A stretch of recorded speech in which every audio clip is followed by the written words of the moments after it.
আপনি কি বিয়েবাড়ির বাবুর্চি স্টাইলে চিকেন রোস্ট তৈরি করতে চান?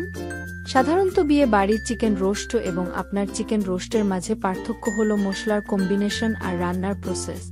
আজকের ভিডিওতে দেখিয়ে দেব কিছু টিপস এন্ড ট্রিক সহ চিকেন রোস্ট তৈরির সম্পূর্ণ পদ্ধতি।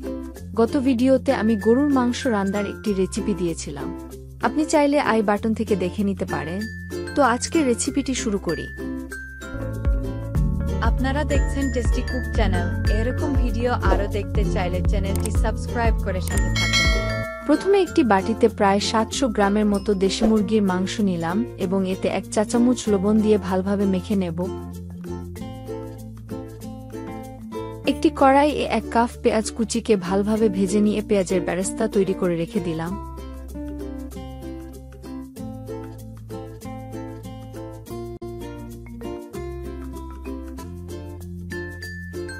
তারপর একই তেল দিয়ে আমি মাংসগুলোকে হালকা লালচে করে ভেজে নেব যাতে রোস্টের লুকিংটা ভালো আসে। এক্ষেত্রে খেয়াল রাখতে হবে মাংসগুলো যেন বেশি ভাজা না হয়, এতে রান্নার সময় মশলাগুলো মাংসের সাথে অ্যাডজাস্ট হবে না। তাই মাংসগুলো ভাজার সময় চুলাকে মিডিয়াম লো হিটে রাখবেন।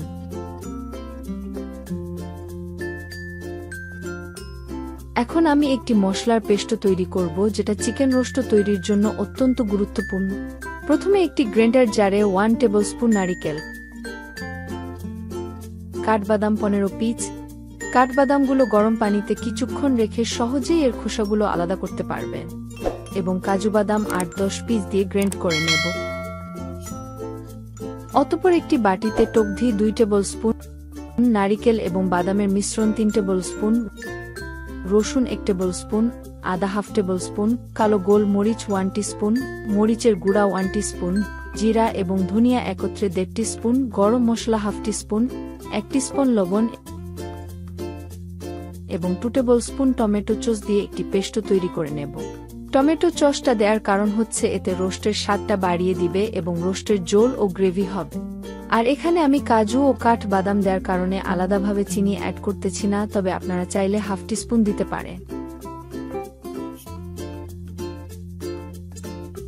অতঃপর একটি প্যানে পেঁয়াজের বেরেস্তা করা তেলগুলো নিয়ে এতে 1/2 কাপ পেঁয়াজ কুচি দিয়ে দেব।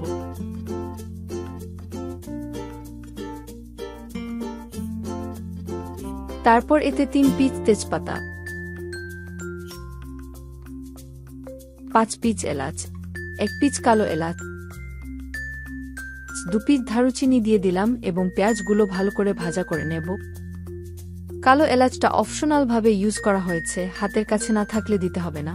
খেয়াল রাখতে হবে যেন পেঁয়াজগুলো পুড়ে না যায়, তাই চুলার হিটকে হালকা মিডিয়ামে রাখতে হবে। বেরেস্তা করা তেলগুলো পুনরায় ইউজ করার কারণ হচ্ছে এতে রোস্টের ঘ্রাণ ভালো আসবে। অতঃপর পেঁয়াজগুলো ভালোমতো ভাজা হলে এতে তৈরি করা সম্পূর্ণ পেস্টগুলো দিয়ে দিব, আর আমি পেস্টগুলোকে ভালোভাবে নেড়ে পেঁয়াজের সাথে মিশিয়ে দেব।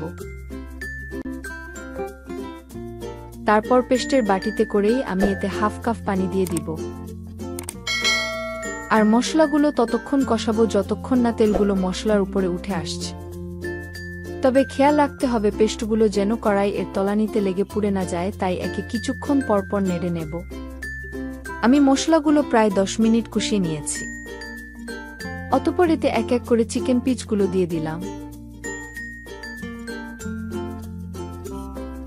তারপর চিকেন পিসগুলোকে র্যান্ডমলি নেড়ে দিব যাতে মশলাগুলো চিকেনের সাথে মাখো মাখো হয়।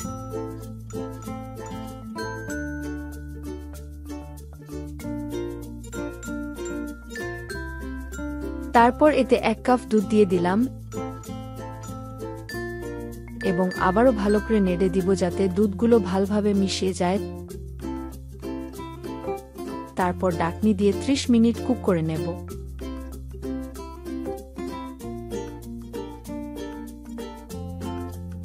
দেখতেই পাচ্ছেন আমাদের ঝোলের ঘনত্ব পারফেক্ট হয়েছে। তাও আপনারা যদি ঝোলের ঘনত্ব আরো বাড়াতে চান তাহলে বাদামের পেস্ট একটু বাড়িয়ে দিতে পারেন।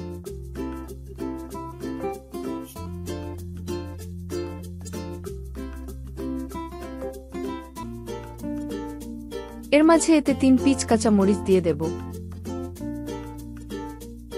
মূলত কাঁচা মরিচগুলো জালের জন্য দেয়া হয় নাই, এগুলো রোস্টের আলাদা ফ্লেভারের জন্য দেয়া হয়েছে। আমার রান্না প্রায় শেষের দিকে, এখন এতে আমি পেঁয়াজ বেরেস্তাগুলো দিয়ে দিলাম। আর আপনারা একটু চেক করে নিবেন যে এর ঝাল লবণ সবকিছু আপনার স্বাদ মতো হয়েছে কিনা।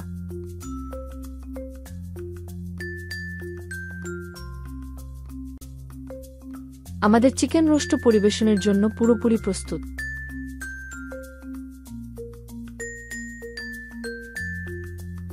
ভিডিওটি ভালো লাগলে লাইক এবং আমাদের চ্যানেলটি সাবস্ক্রাইব করে পাশে থাকবেন। দেখা হবে পরবর্তী রেসিপিতে। আল্লাহ হাফেজ।